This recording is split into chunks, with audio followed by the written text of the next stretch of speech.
Hello everybody, back here again for our vlog a day. And today is Wednesday the 8th, and today was a lovely, beautiful day to be alive.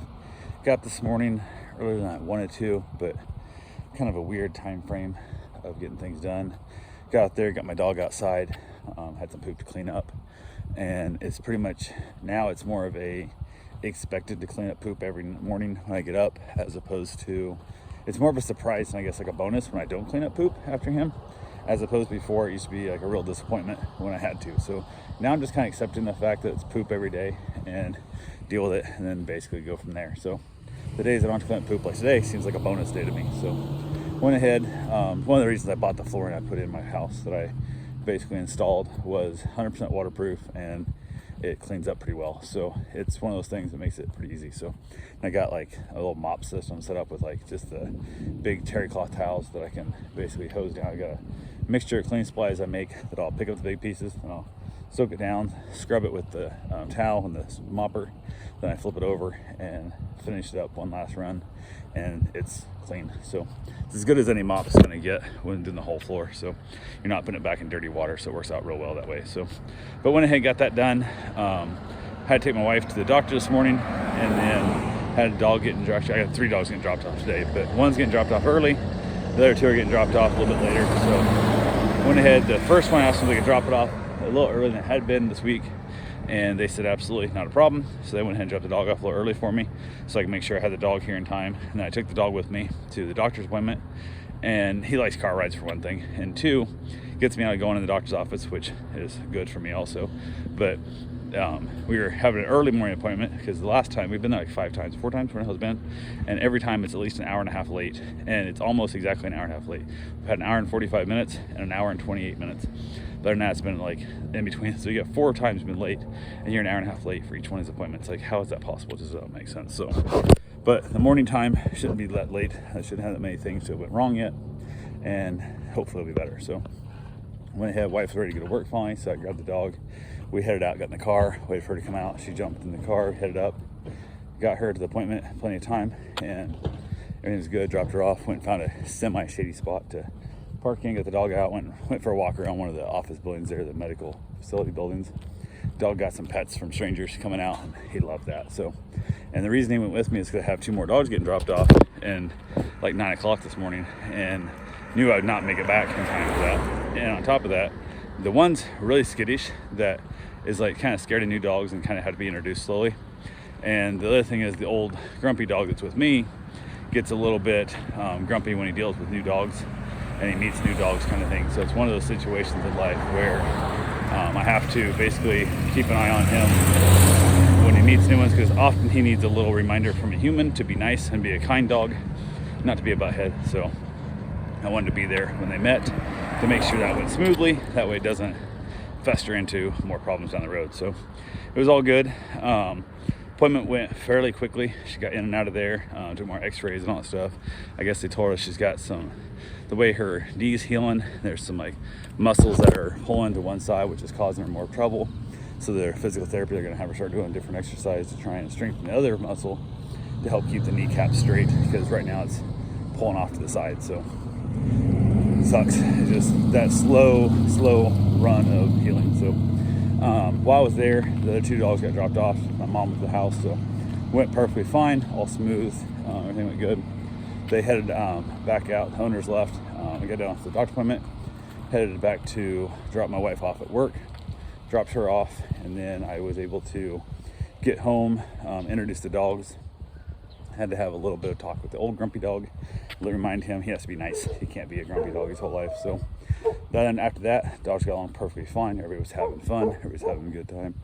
And then about 12:15, I had to take my father-in-law to the doctor up in Ormond Beach, and he had 2 separate appointments an hour apart, which sucks. But luckily for me, they were not that much lucky for me, but lucky for me, they were at the same office building, just different sides of the building or some junk. I'm not exactly sure where it was. So went ahead, dropped him off the first one, and told him, I said, hey, since you're going to be at least an hour here, because the second appointment doesn't even start for an hour, and sometimes this appointment takes 15 minutes, sometimes it takes an hour and a half. It's no idea how long it's going to take. So I ended up going car shopping. There's a couple of dealerships up there I wanted to look at.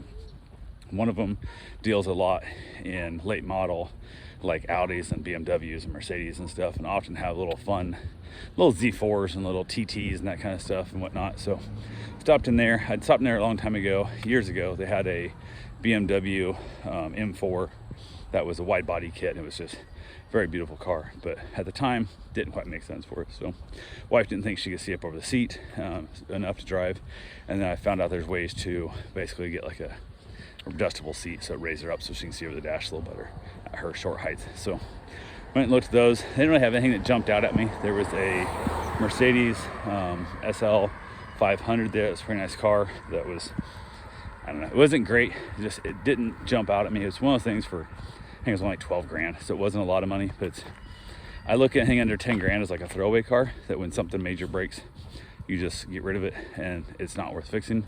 That 12,000 range kind of falls into like, that's almost more than like, then now I gotta feel like I gotta fix it. I'm spending $4,000 into a $12,000 car, and it becomes a thing. And it wasn't enough to, I don't know. I didn't even bother really showing. Didn't take a picture of it.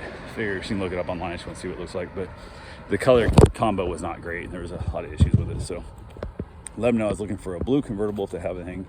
They had a wonderful little TT out there, but it's manual. They had a bunch of manual stuff, and they said literally a month ago all they had was automatics, and everybody wanted manuals. And now all they got is manuals, and everyone's automatics. He said I was the third person that day looking for an automatic, BMW. So I'm like, oh, you gotta be kidding me. So kind of just how it goes. It goes with swings. But went ahead, left there, went down the street to another dealership that deals. It's a motorcycle shop that also does, I think mostly consignment for all hot rods and stuff. And they had a bright red Falcon convertible out there, which I thought, hey, that might work. So I was like, hey, no problem. Went ahead and was like, cool. Unfortunately, stick shift. They had a nice old 40s Ford in there, convertible, also stick shift. Had a beautiful 79 MG, also stick shift. I'm like, shit. The Falcon I could probably justify. We could get a automatic transmission for that thing pretty quick, and 6 hours later you could have an automatic in that car. Now it would just have the clutch pedal tied up and the small brake pedal, so it'd be a little bit weird to drive when you first start getting used to it, but it would be completely doable. So didn't work, wasn't gonna work. I was just like, whatever. Let them know what I was looking for and talked to them about doing work on my Suburban. My mechanic that I have now continues to drop the ball and doesn't get shit done, so we'll see what happens with it. I'm really not happy with the Suburban mechanic. He's kind of been dropping the ball a lot and really annoying the shit out of me, so we'll see how it goes and breaks down. But went ahead from there, headed back over to the doctor's office and waited over there. Really? Have at it there, big boy. Dumbasses. But anyway, went ahead and waited over there for what seemed like a really long time. It's 2:30, 2:45 or some crap. It was getting pretty late, and texted him like, hey, are you still alive? Just checking on you, make sure you're alive, kind of thing, because he's done this before, I think, where he goes and sits in the waiting room and sends me a text but doesn't get a reply, so the text doesn't go through because his AT&T cell coverage is absolute garbage. So now he's thinking he texted me. He hasn't. He's sitting there for another half an hour, kind of crap. So I'm like, if you don't get a response back from me like within 2 minutes, call me, because that means I didn't get the message. Like I responded to text right away, especially when I'm sitting out in the parking lot in the sun waiting for you to get out. So went ahead, he finally came out, or actually he called me and said he was done and told me where to go, and I was like, okay, I'm right there. I'm actually parked right in front of the door. So I pull over in front of the door, and it takes him, 7 minutes to get out. I'm like, this office building is literally the size of my living room at best, and how are you taking 7 minutes to get here? But whatever. So he got in the truck, we headed back, we chatted and had a good conversation on the way back. He also decided he needed cereal because he forgot to put it on the list of grocery shopping. We went and bought his groceries this weekend, so he wanted to know if he could run by Winn-Dixie. And I wanted to scream no, because I could have done that while I was waiting for you for this 2.5 hours, almost 3 hours waiting there. Could have stopped and bought it right then and not had to mess the time afterwards and whatnot. Would give me something to do. But also it's kind of like, you could have told me beforehand and stuff and whatever and whatnot, so it is what it is. So we stopped in at Winn-Dixie, dropped him off the door, went and sat out in the parking lot waiting for him, and then got to where I had to pee really bad. I was like, God, I'm at that time frame, like hopefully it won't be that much longer. So I go in the store to use the bathroom, and then he's gonna, like, as I get in there, he's gonna like text and say, hey, I'm ready, or call, whatever. And I'm like, God, it's gonna suck. So just sat out there. He finally got out, called me, said he was done, and then again told me he'd text me, and must have went through because he stood at the front door for a while waiting for me. I'm like, again, if you don't get a response within like a minute or two at the most, call me. Don't sit here for 10 minutes and then call me, because you're just wasting my life and yours both. So went ahead, grabbed him, got back home. The old grumpy dog, he was going home at like 2:30ish, and I knew I was on the verge of not being able to make it back for that, so, which I didn't, especially with the appointment running long and then I had to go to the store and stuff. Wouldn't made it back, so I left him at home. Since the dog's already been introduced, I feel safe doing that. The owners came, picked him up, super cool. Got late, everything was good. Gave him back the dog. Mom did, I wasn't there. And then they basically headed out. They're gonna have the dog back here Friday, I think it is also. So went ahead, dropped my father-in-law off, parked the truck, headed across the street to my house, and from there got a couple of things done. Had that weird time frame of like, it's that weird, do I have time to run or not before I go get my wife and that. Like, yeah, I probably do. So said to hell with it. Got to play with the dogs for a little bit. Went out and got my running gear on, went for my run, got done my run, got back to the house, and it was like 5 o'clock. So next couple minutes after, like, I was gonna be late picking her up, got a couple minutes. So didn't shower, went and got her after my run. So I ran a little bit farther than I should have, but time wise, but it all worked out good. So got her picked up, and then got back to the house, grabbed myself a shower real quick, got the dogs all fed again, and then ended up having leftovers and watched an episode of Grace and Frankie. Everything worked out fine. They were having a good conversation and stuff, and then headed outside. My wife got a letter from her son, kind of, I don't know, talking about what's going on in his life and stuff, whatever. And I guess where he's at, it's hard to get access to the phone and that, so he just wrote her a letter instead. So hey, whatever makes him happy. And also it's just easier sometimes because you don't get that anxiety of talking on the phone and the stress that sometimes when things aren't going great in your life. So kind of had that to go. So went ahead from there, headed back outside with the dogs. They were just chilling out there, having a good time and having all the fun. I got like it's a greyhound mix and a hound dog mix that are the two different dogs here. And the one was, she was super skittish or everything. They got the hound dog mix, and now she's more calm. Still not great, but she's a little more calm. One of the things I do with her is I leave a cheap Dollar Tree leash on her at all times, because sometimes she'll try and run from me. She'll let you get within like 4 feet of her, but then she'll take off and you go try and pet her or bring her inside. So with the leash, it works out really well because I can get close to her. I step on the leash, and then as I see her about to take off, I say, come. And then she goes to leave, but she can't because the leash is there. And I start petting her and give her the praises and stuff. So then we go inside, or we go with us at a yard or whatever I'm doing, I'm practicing it. So she thinks the word come makes her actually come to me and get petted, as opposed to come means run away and hide. So working on that some, which is always fun, and all the good times with it. So from there, thought about hopping in the hot tub.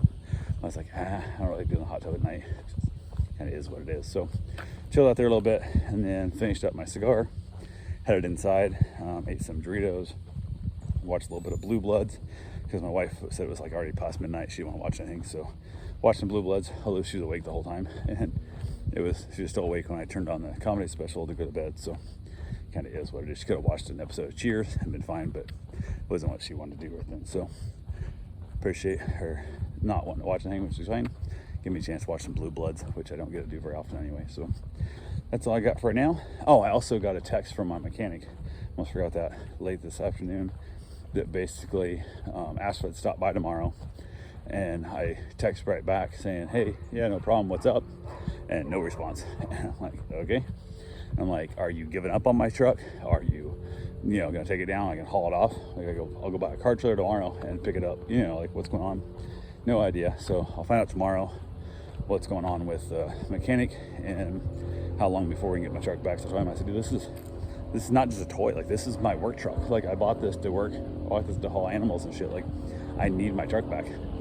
He said it'd be a month, 2 months, absolute maximum. It's been 2.5 months, and you ain't got shit done. So at this rate, I'll be dead before this thing's finished being built. So I'm to the point now, like, I'll do it in the yard, throw down tarps. When I drop screws and stuff, I can pick it up and just rebuild it and hang out in the rain. I don't care, because I'm not doing this. Like, this has gotta be sped up. You gotta have some kind of fire lit in your ass to make this stuff happen. So anyway, that's all I got for right now. I'll know more about the truck tomorrow, hopefully, and I'll let you guys know.